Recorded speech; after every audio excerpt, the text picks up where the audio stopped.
Well, what's up, guys? We are back here in Havana, Cuba at the Malia Havana Hotel at the La Casa del Habanos shop.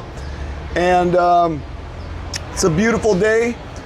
It is an interesting experience because Greg and I, you know, each time we've been here, and even all the times I've been here in the past, the apartment that we stay in is in a neighborhood in Old Havana, and while the rest of Havana experiences blackouts, we've never really experienced a total blackout. We've had power interruptions in the past, but last night at about 10 o'clock, the power went out and it was a total blackout. And I said, okay, well, it's probably only gonna last a little while. Well, it lasted all night until 7 this morning. And the entire city of Havana was blacked out, even in our neighborhood where power outages are actually a rare occurrence. It was quite an interesting ordeal. I went out to the boulevard in by the Capitol building. It was completely dark. And I guess, you know, we see these videos of people sitting outside when there's a blackout. Well, Greg and I basically got to live like a Cuban in some respects. We couldn't sleep last night because it was way too hot inside the apartment because the air conditioning was out. Yeah. And so we were sitting outside on the balcony, and I have to admit, it's pretty uncomfortable, especially in the summertime. Way too hot inside. So we decided to, you know, we were traveling all day yesterday, and we were really beat, and didn't get to bed till about 3 a.m. The power was still out. The power clicked back on at about 7-ish a.m. and the ACs clicked back on, and so I slept until about, I don't know, 11:30, 12. So anyway, things are back to normal. We have power restored. Hopefully tonight we won't experience that again, but yeah, what an ordeal that was. And now Greg and I were talking last night, imagine this happening every day for, you know, not just, you know, 10, 12 hours, but for 2 days, 3 days straight. Yeah. And only getting 1 hour of power back on to recharge your phones and whatnot. Especially in the summertime, boy, that was tough. But anyway, we're back here. We just got back from the Comodoro. We're here at the La Casa del Habano in the Malia Havana Hotel. And there's some nice customs available at both shops. So right now we were able to buy customs, although be it not a great number, there wasn't a large inventory per se, but again, there was no material. So we tried to buy as many as we possibly could, which was available. But a reoccurring problem is the availability of material for the torsadors to roll. The situation right now, oddly enough, when we were here about a month ago, the exchange rate for the dollar was about 520 to 525 Cuban pesos to $1. Right now it's 670, so that's a change of 150 pesos more. So now $1 will exchange you 670 pesos. Also, there was a price increase. I'll do a video. A lot of you have asked for price videos. The thing is, there's really not a lot of inventory in the shops, to be perfectly honest with you. You can find Cohiba, Trinidad, Partagas, and Romeo Julietas, but they're mostly all these special release boxes. Same with the Cador says. They did release a new line of the K Dorsays, which were available in these bright orange boxes, very nice. And we'll bring you that video and that pricing. But in reality, there's not a great deal of inventory on the shelves here. Right now we're smoking a Robusto, a custom roll Robusto from Arnaldo, who is the torcedor here at the La Casa del Habano, here in the Malia Havana. Just for your information, Arnaldo used to be the manager of the Laguito factory here in Havana, and he's now the custom roller here at the LCDH in the Malia Havana. And I can tell you, these Robustos are fabulous. Very good. They are legit. The sticks will run about $8 to $10 a piece. This is just for the Robusto. He has other sticks, Lanceros, Salomones, and they're going to run you about close to $20 a stick. But these Robustos are really nice. I don't know if they've just been aged but I don't know. He was here yesterday when we were talking with him, but he's not here today. They have the other roller. Definitely you want to get Arnaldo's custom rolls. Very good. Greg's a fan of his Salomones, actually. If you like the larger ring gauges and the bigger sticks, then absolutely. So we're here. It's summer. It's hot. It's humid. But it's about 6 o'clock right now, and the weather's nice, and we're enjoying some lemonade. Yep. Nice breeze. Nice breeze on the terrace. But yeah, we want to just give you a trip report. Things are, interestingly enough, there's more people. Gas prices dropped a little bit, and when I say a little bit, I'm talking like maybe $1 at most.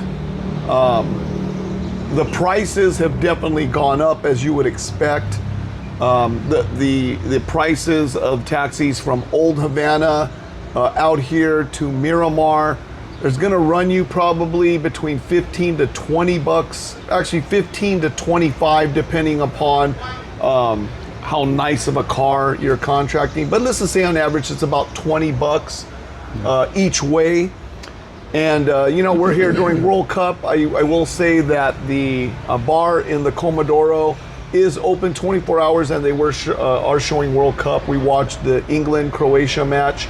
We're going to be here tomorrow to watch the Mexico-Korea match. I have a couple of friends here from Cuba Chocolate who are out here, and they'll be joining us tomorrow for that match. And then Friday will be the U.S. against Australia, and we're going to come out and watch that match and enjoy some sticks. But you know what? Cuba is unique in that nothing stays the same. Last trip, there were hardly any people outside in the daytime or night.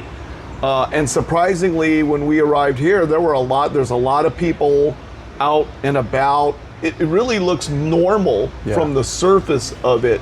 Yep. And at nighttime, there's a lot more people. So it's sort of a unique thing. Not very many tourists. In fact, I would say hardly any tourists. You can count them on the number of tourists we've seen in a week on both hands. Yeah, I haven't seen any today. No, today there were none.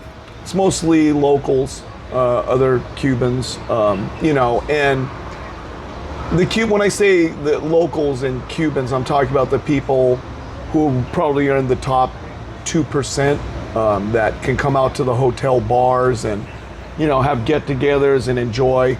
But yeah, things are pretty bleak. We're gonna go visit the dollar store over here and see what we can find. We need a couple of things. We brought some food, but the prices have gone up. I would say the big price differential has been in the taxi rides and transportation. Yeah. Food-wise, it's pretty much the same. It hasn't changed much, even though the dollar-peso exchange rate has gone up. But I expect that to change over time. They just take some time to catch up. But we'll bring you a video on prices again, like I said, in the shops, although there's not much inventory. But you know me, I'm always about searching out custom rolls. And so we found, there's more custom rolls available now, but again, they told us after they rolled their last inventory of material, that's it. Whatever they have on the shelf is what they have, and there's no additional material. So none of the torcedores are working. Nope.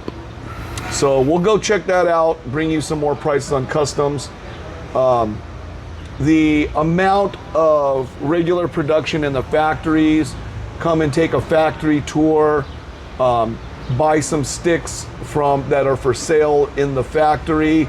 Much cheaper. You can buy factory sticks with or without the band, and they'll be fairly cheap. But to be perfectly honest with you guys, cheap or not, I just won't smoke them. I don't, after the last trip when we sampled a couple of sticks that we bought, from the shops that were available, Partagas D4, Hoyo de Monterrey Epicure 2. What else did we smoke? That was another one we smoked. Monte Cristo number 2. But they're really, I mean, the Epicure 2, if you watch that video, was okay, $20 stick. But in all honesty, I'd rather buy 2 of these custom rolls than One of those, absolutely.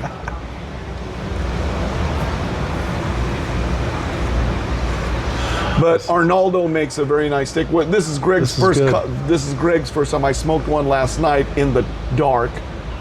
Greg was sleeping. Trying to sleep. Or trying to. I got back to the apartment at about 2 a.m. No, 1 a.m. And yeah, there was a lot of people out. They did say that crime was increasing here. Actually, it was interesting. As I was leaving Central Park, I saw 6 police cars in a row racing towards the Capitol where I just was at. And turns out the story last night was that there were a bunch of people beating on drums or trash cans. And I guess the police got word of this and thought there might have been an uprising or a protest. So they were immediately on it to squash that. Couple weeks ago, there was a carjacking where 2 guys on a motorcycle, a la Brazil style in Sao Paulo, came out and tried to carjack somebody, a local person. So for the Cubans, this is very strange. This type of occurrence is very strange. And so they were warning us. When the blackout occurred, I was sitting outside in a cafe and I had to go meet a friend in Central Park, and the employees were telling me, don't go, it's too dangerous. But, I would say, where I live in Mexico is pretty safe. But being in my house in Oakland, California, we're used to that at night, pop, pop, pop, pop, pop. So it's not dangerous. But, to each his own. When we arrived in Havana at the airport, our flight, we came from Cancun, and the flight was about half full. And so I can tell you that there's somebody that just came outside and stepped aside for a phone call. But,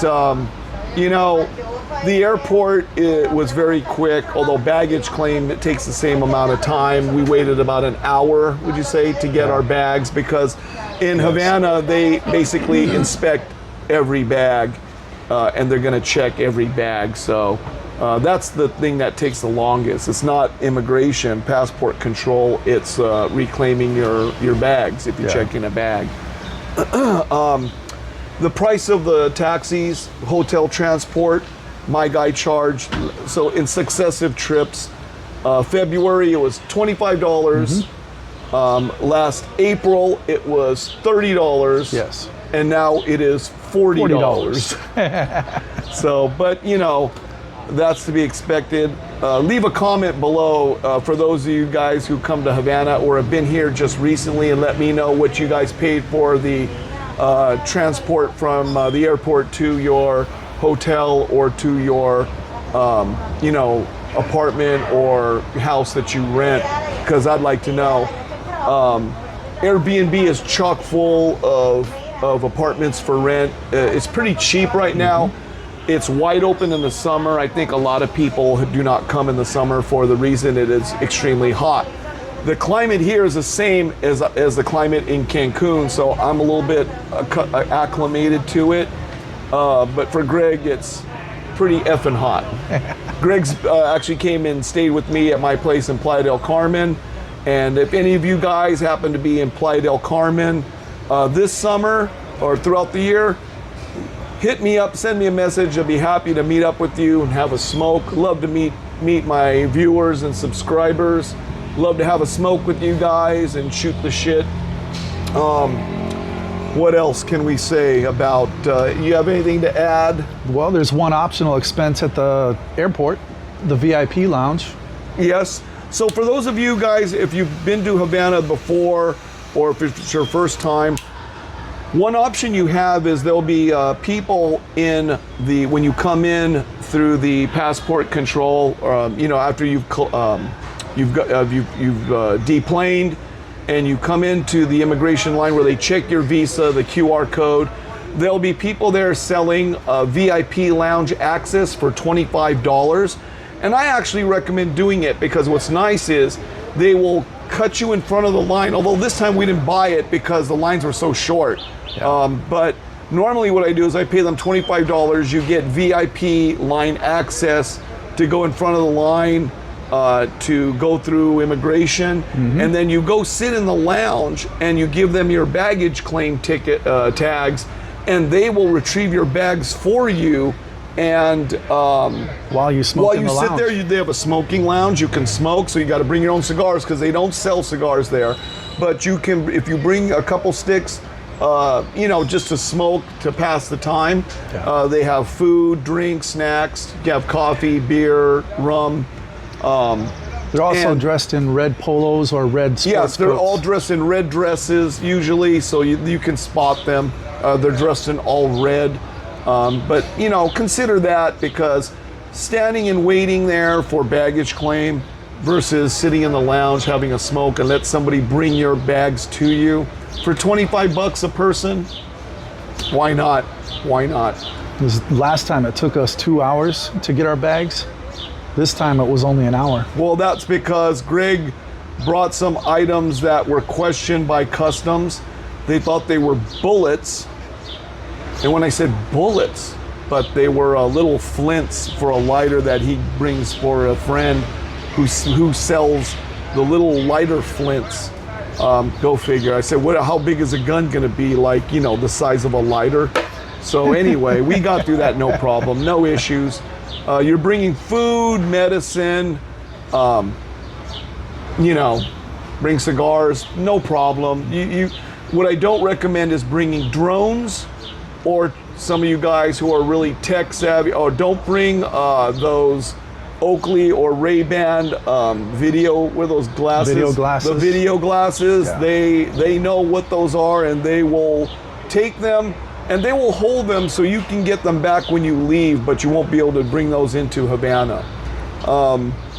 So drones, those Ray-Ban glasses or Oakley glasses with the video camera. And also, guys, please do not bring a Starlink with you, because they will confiscate it. And again, when I say confiscate, I mean, I think they give you a claim ticket and you can get it back when you leave.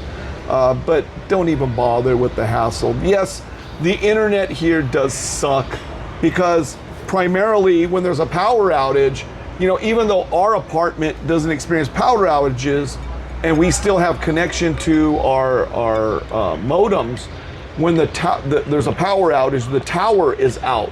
So it doesn't matter if you have a modem, because if the tower's out, even with data, we buy eSIMs. I usually purchase gigabytes from GigSky. I'll leave a link in the description so that you guys, if you decide to come, definitely you want to buy an eSIM and get data, because data, I've been with all the carriers, Verizon, I currently have T-Mobile. They're going to charge you big time for data, for text and messaging and calls, because even though it's free for me in Mexico, Cuba is a whole different ball game. So you certainly want to make sure you purchase a GigSky eSIM. They have various packages for gigabytes per day, and I think that's the best way. But even with that, it still sucks. I use an application here called La Nave. It's sort of like the Cuban Uber, and this application is piss poor. It's very, very glitchy, very squirrely. And so those of you guys who contract taxis or drivers, certainly I would say that's the way to go. Greg and I even went as far as hitchhiking, and we were riding in these little trike taxis, electric taxis. It's an option, but it's not any cheaper really. We still paid about $14. Yeah. So anyway, I mean, you still can get around, but you know, the ease of which you get around is still is getting more and more difficult and more expensive, right? But anyway, that's the situation here in Havana. Like I said, gas is still a premium. Right now it's selling for about, I don't know, what did they say? We got varying reports on the cost per liter. I think it dropped a little bit to like maybe 12 bucks a liter. Before it was 14 bucks a liter. I don't really understand how it went down, because there was a Russian tanker that was on the way here a month ago, and it actually circled back to Russia. So I don't know what the situation is like that, but it's odd because I was expecting it to be worse. Like I said, in the last trip, there were no people, and now there's a lot of people out and about, but the tourism definitely is declining. There's nobody. For example, Greg and I went to the Comodoro, and we were the only ones there. Here at the La Casa del Habano in the Malia Havana Hotel, there's quite a few clients inside, but I believe that they're primarily locals. I don't see many tourists. There was one Asian gentleman at the bar. I think he was Chinese. Yeah, I think so. The only, I think, tourists that really come to Havana at the cigar shops have been Chinese, from what we were told. But they're primarily the Chinese folks who live in Havana that, you know, either work around the embassy or who just live here and do business here. So they're purchasing cigars.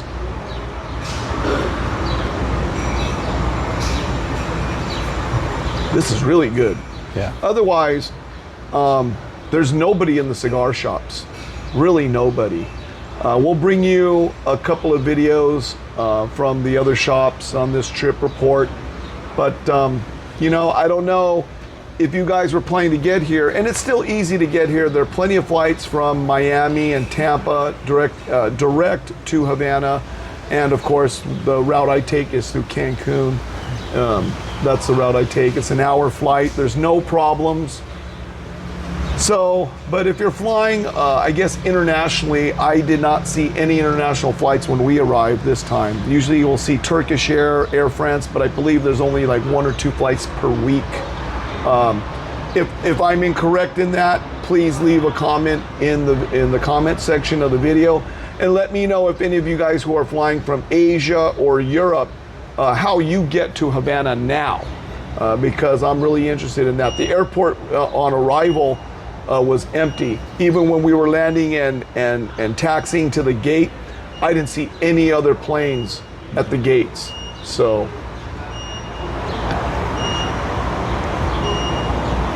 very interesting. So yeah, the dynamic, like 1 + 1 doesn't always equal 2 in Cuba. A lot of people out and about in the evenings. People are out in Paseo Prado on the boulevard. You know, the beaches, there's a lot of people. Don't come to the beach on the weekends because it's primarily families. I know a good friend of ours who lives here and works here. He told us he's taking his family to Varadero next month because of the huge drop in tourism to Varadero. Varadero opened to Cubans. So first time, right? Yeah, for the first time. So Cubans now are permitted, as fucked up as that may sound, to come and use Varadero and the resorts and stay in the hotels. Whereas in the past, Cubans were not permitted because it was only tourists' money that they wanted. But due to the sharp decline in tourism, Varadero is now open to Cubans. So anyway, that's it for this trip report. Again, Arnaldo, the custom roller here at the LCDH in the Malia Havana, we're enjoying his Robustos. Just really smooth. God, these are smooth. Yeah. You know what? I'm very particular about the customs. I still rank the Margarita as number one. Yep. The Magnificos, these are also by Yanni Flores, are probably ranked number two, depending on your palate. Greg may rank them number one and the Margarita number two. But Arnaldo is making a name for himself because these are damn good. They are nice.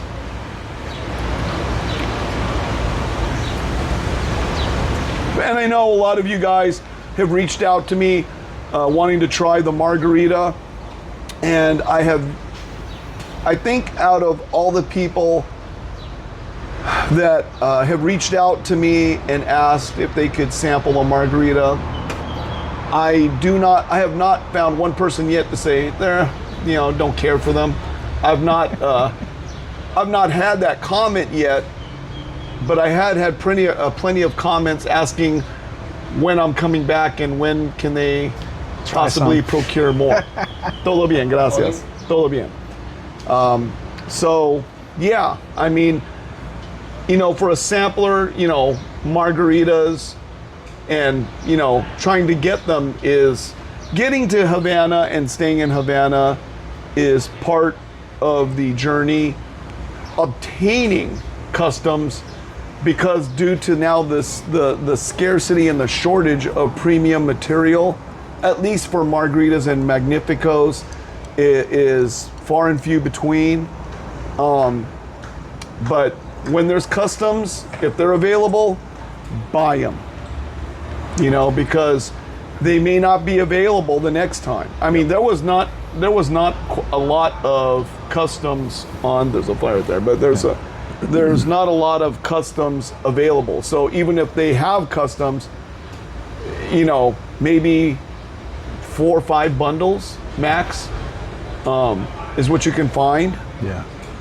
But that's again for the most premium custom rolls that are out there. There are rollers here who do roll material. They'll roll material, any material as they get them. But again, you can tell the quality of the roller by, they'll say, no, we didn't get this particular material because they have a certain standard for certain custom rolls that they produce. And the Comodoro is no exception to that. They will not.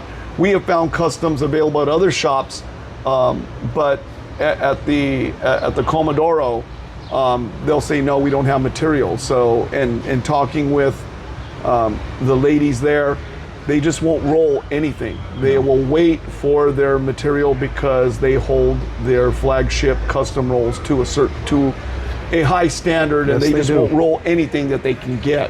And that's not saying anything a knock against other rollers. I think it's just saying that what their quality control is, right? Yes. So anyway, that is pretty much the report. Let me know if you guys have ever tried any of these custom rolls from either the LCDH here in Malia, Havana, or the custom rolls at the Comodoro. Leave a comment in this video. Let me know what you guys have sampled, and let me know what your thoughts. Again, good, bad, or indifferent, because everyone's palate's different. But these are just amazing sticks. Yes, they are. Yep. And if you guys are interested in sampling one, you know what? You know how I am. I'm good to the subscribers. Leave a comment below and let me know. And if you're interested in sampling some, maybe we can work something out. I can send you a couple. You know what? Why don't we do a giveaway right now? You've been watching this far. When you watch my videos, we'll throw an Easter egg in there. Leave a comment on what we are drinking. Did we mention what we were drinking? We did not. Oh, okay, never mind. We're drinking lemonade. All you have to do is leave in the comment section, lemonade, and we're gonna pick a random comment and send you a custom sampler. How about that? What do you think? I like it. I like it too. Remember, leave a comment. Comment the word lemonade, and we're gonna do a drawing for a custom sampler so you guys can smoke the same customs we smoke. Coming to you from the Malia Havana in Havana, Cuba in June. We'll catch you in the next video. But remember, smoke them If you got 'em. We'll catch you next video, guys.